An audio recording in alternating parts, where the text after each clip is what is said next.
figured out what the chirp noise was. I should have done some video, but if you have a slight chirp, and I think I have some video on here that I'll share, but the serpentine belt went. I had a feeling it was the serpentine belt. I just wish it wouldn't have broke down on the side of the road. So already pulled that part off. Got my knife there. I'm going to try to do this. I got a tow truck on the way. I'm going to go to an Autozone and see if I can't get a serpentine belt for this thing and borrow their tools to put it on. So that's the latest development in my life. Alright, so there is that. This is what I got going on right now. This is wrapped somewhere in there. It seems to move, so I'm not sure which way it's going to go. But other than having this, it seems to freely move, which is good. Doesn't seem to catch. So it's just going to be a matter of me trying to work this out so where it's not doing anything. So that's what I got going on. Okay, got it off. Yeah, it's still on the side of the road. And that's spinning pretty freely now. Just trying to make sure. Looking at everything else down in there. Alright, now just to wait for the tow truck.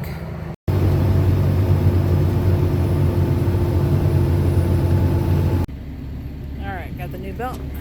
There's the instructions. It's a little dark.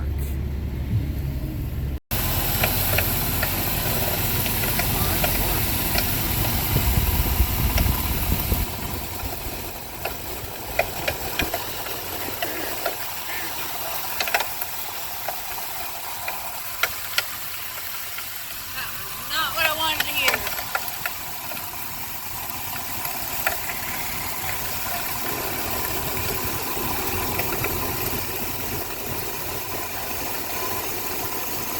Yep. Yep.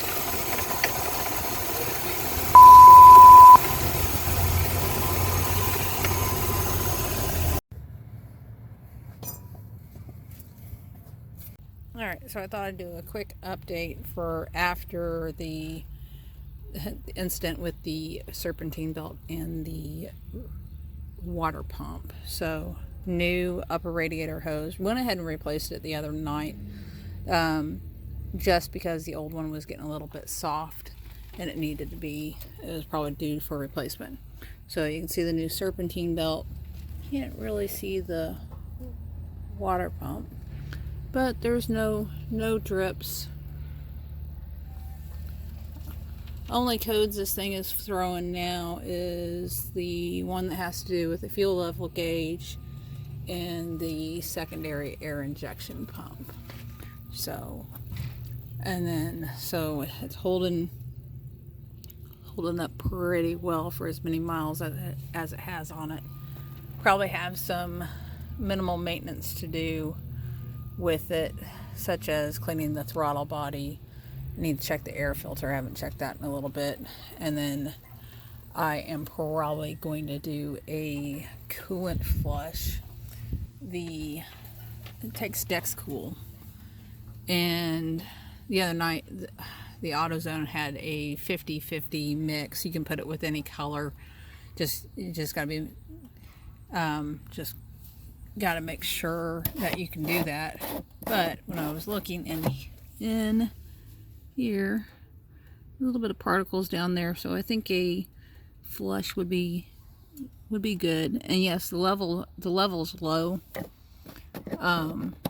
That's because we didn't fill it up all the way, but it's not going to affect it any. So I will probably have the radiator flush done the next time I get my oil changed.